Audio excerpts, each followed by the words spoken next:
আমাদের মানুষের স্বাস্থ্য সেবাদানকে আরো নিশ্চিত করা যায় সেটা আপনাদেরকে আমি অনুসরণ করব এবং আজকের প্রধান অতীতের এবং বর্তমান সকল চিন্তার জন্য আমার অন্তঃস্থল থেকে আমি ওনাকে ধন্যবাদ এবং মোবারকবাদ জানাচ্ছি।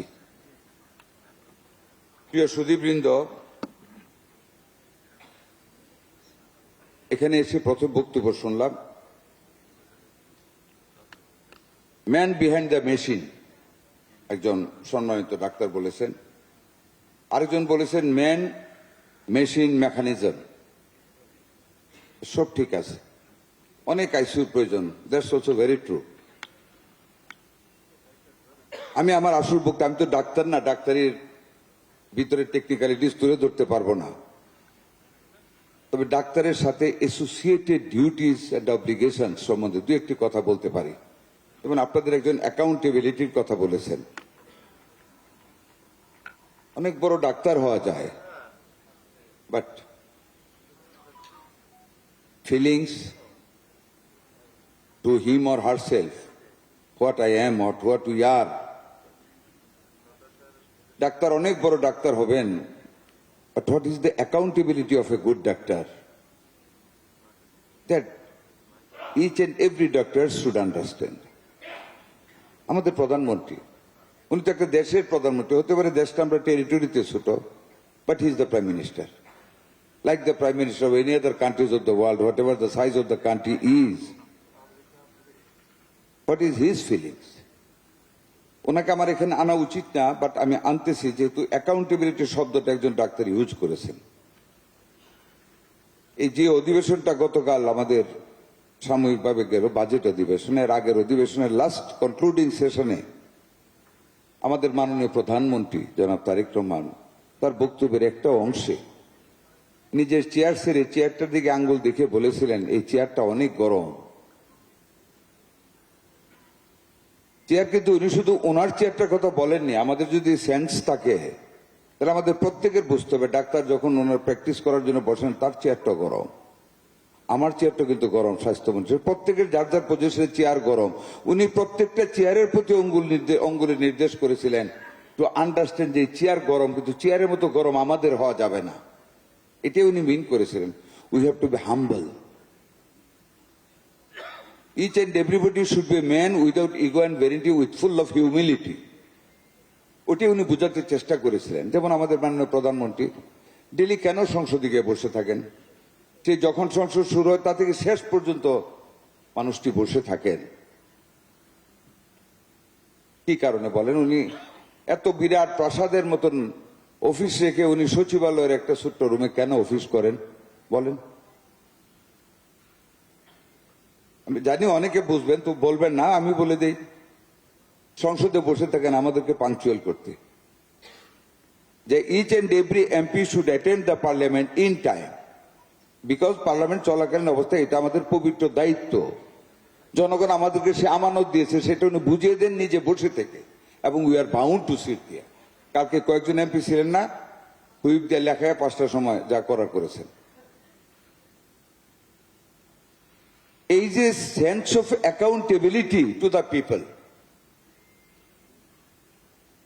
sense of obligation to the people, that creates a rationality for being human being we are. ওইটা কিন্তু জনাব তারেক রহমান আমাদেরকে শিক্ষা দিচ্ছেন সচিবালয়ে বসে, যাতে করে each and everybody comes in time in the office এবং উই গো। বাধ্য যাতে 1 মিনিট যদি কোনোদিন দেরি হয়, বিলিভ মি আর গড, কলজা কাঁপে, ভয় পাই যে বোধহয় ডাক পড়বে আজকে। উনি আমাদেরকে ভয় দেখানোর জন্য বা মারানোর জন্য করেন না। He teaches us the humility. He wants to create us among us the sense of accountability. What we have to do, what not to do. কথাগুলি এই জন্য বললাম, আপনারা ডাক্তার, যা ঢাকায় থাকেন, so what?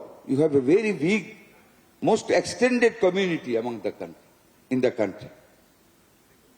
আপনাদের অনেক বড় পেরিফেরি, সবাই সবাইকে চিনেন। পাংচুয়ালিটির জন্য সবাই তো সবাইকে বলতে পারেন। আমি অনেক ভিজিট দিয়েছি, উপজেলা hospital, district level, general hospital, medical college hospital, এরপরও অনেকখানে পাঞ্চুয়ালিটি আসে না। ধরুন একটা এক্সাম্পল দেই, কিশোরগঞ্জ হসপিটাল 2 সপ্তাহ আগে একজন ডাক্তার, সে কোনোদিনও ঠিক মতো আসে না, মহিলা ডাক্তার। এই 2 সপ্তাহ আগে একজন রোগী, ডাক্তার লাইন ধরে বসে আছে, ভিডিও করেছে। ঠিক একটার সময় উনি আসছেন, এসে ভিডিও দেখে ওই ডাক্তার ওই রোগীর ধরে রুমের ভিতরে নিয়ে গেছে। প্রথম কিছু গালমন্দ করেছেন, তারপর আরো কলিগ টলির দিকে আচ্ছা মতো মার দিয়েছে রুগীকে, আপনারা নিশ্চয়ই জানেন। পরে তো এটা নিয়ে যা হওয়ার ওইখানে গন্ডগোল হয়েছে, একটা ইনকোয়ারি কমিটি করেছি। মবের কথা একজন বলেছেন, আপনারা জানেন আমি একজন ডাক্তার, প্রো ডক্টর স্লো মন্ত্রী, আমি সব জায়গায় আপনাদের প্রশংসা করি এবং I believe it, you are next to God. আমি ওই দিন আমি হোলি ফ্যামিলি হাসপাতালে বলেছি, আল্লাহর পরে যদি কোনো মানুষ মানুষের উপর নির্ভর করে, that is you the guys.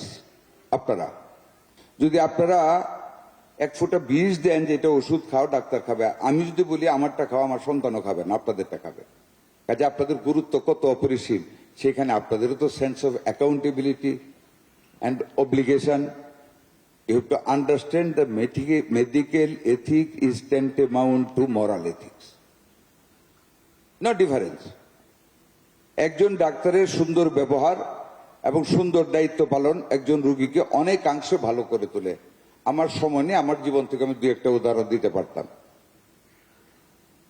কাজে আপনারা আইসিইউর কথা বলেছেন, আমরা এর মধ্যে 10টা জেলায় অলরেডি আমরা 10টা বেড করে আইসিইউ আমরা মাত্র 1 মাস আগে উদ্বোধন করেছি, নারায়ণগঞ্জ সহ।